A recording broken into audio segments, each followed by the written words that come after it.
তুমি কি একজন ভালো মানুষ হতে চাও? যদি উত্তর হ্যাঁ হয় তাহলে অবশ্যই ভিডিওটি শেষ পর্যন্ত দেখবে। ভালো মানুষ হতে গেলে কিছু মৌলিক গুণাবলী এবং আচরণ ধারণ করা প্রয়োজন।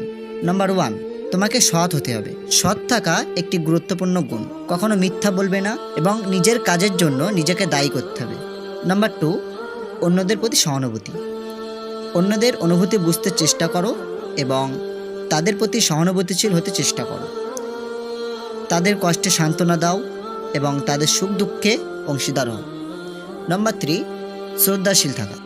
সবাইকে, বিশেষ করে প্রাপ্তবয়স্ক এবং অভিজ্ঞদের শ্রদ্ধা জানাও। ছোট বড়, ধনী দরিদ্র, বিভিন্ন ধর্মবর্ণের মানুষের প্রতি সম্মান দেখাও। নাম্বার 4, পরিশ্রমী হওয়া। নিজের কাজ বা দায়িত্বকে গুরুত্ব দাও এবং পরিশ্রমের মাধ্যমে সাফল্য অর্জন করো। কঠোর পরিশ্রম এবং ইচ্ছাশক্তি তোমাকে তোমার লক্ষ্যে পৌঁছতে সাহায্য করবে। নাম্বার 5, ধৈর্যশীল হওয়া।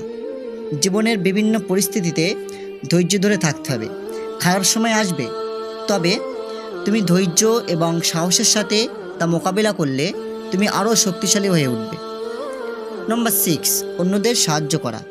যাদের সাহায্য প্রয়োজন তাদের সাহায্য করো। তোমার সহানুভূতি এবং সাহায্য অন্যের জীবনে পার্থক্য তৈরি করতে পারে।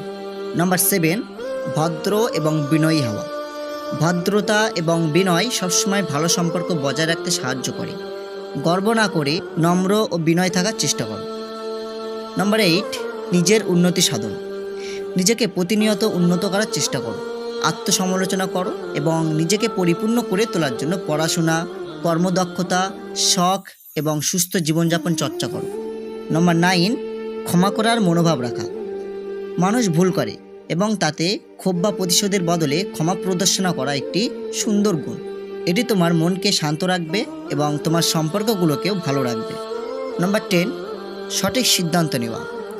জীবনের প্রতিটি ক্ষেত্রে সঠিক এবং ন্যায়সঙ্গত সিদ্ধান্ত নিতে চেষ্টা করো, এমনকি যখন পরিস্থিতি কঠিন হয়।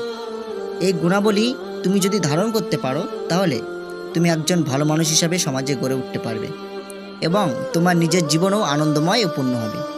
ভিডিওটি যদি তোমাদের ভালো লাগে অবশ্যই লাইক করে রাখবে আর আমাদের চ্যানেলে নতুন হয়ে থাকলে অবশ্যই চ্যানেলটি সাবস্ক্রাইব করে রাখবে।